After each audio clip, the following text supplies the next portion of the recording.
Nauuso talaga yung mga gupit ngayon na mabababang taper lang. Tapos hindi masyadong nininipisan yung ibabaw. Yung mga bangs naman nila pwedeng pantay kilay at pwedeng mataas ng konti sa kilay. Yan yung magiging pinakang basehan natin. Yung kinat natin sa mismong sentro. And then putulan natin ng pakunti-kunti yung parting ibabaw niya.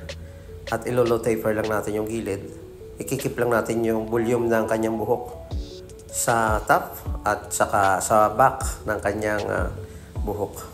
So ang gawin natin, overcomb muna. Gawa tayo ng lugar ng pagninipisan dito sa gilid. Yan yung magiging pinakang baseline natin.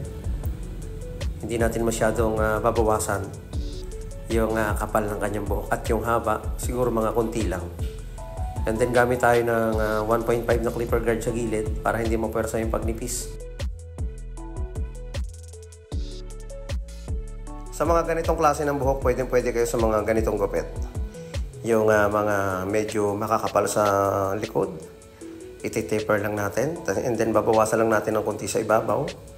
Tapos mababa lang yung gagawin nating nipis dito sa pinakang gilid niya. Gagamit naman tayo ng trimmer, tatanggalin natin yung kanyang sideburn. And lagyan natin ng lines na lugar ng pag-aahitan.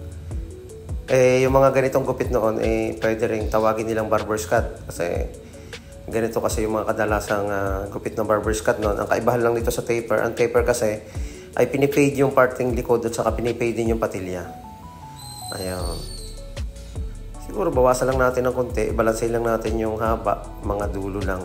Tanggalin lang natin yung mga mahabang buhok. Ayan, paikot para maging balanse yung haba ng kanyang buhok.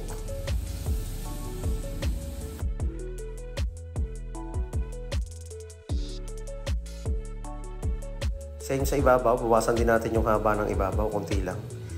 I-proportion natin sa forma ng kanyang buhok.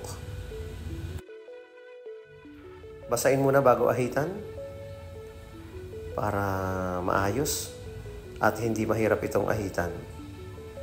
Pagkatapos niyan, lalagyan natin yan ng konting hair product.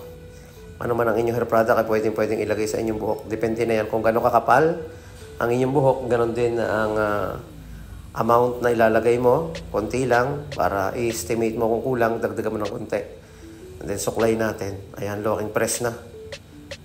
Okay na okay. Sa mga ganitong klase ng buhok, pwede kayo magpagupit ng ganito. Ayusin lang natin yung bangs para hindi magbuo-buo. Ayaw. Maraming salamat mga kabarberos sa inyong panonood.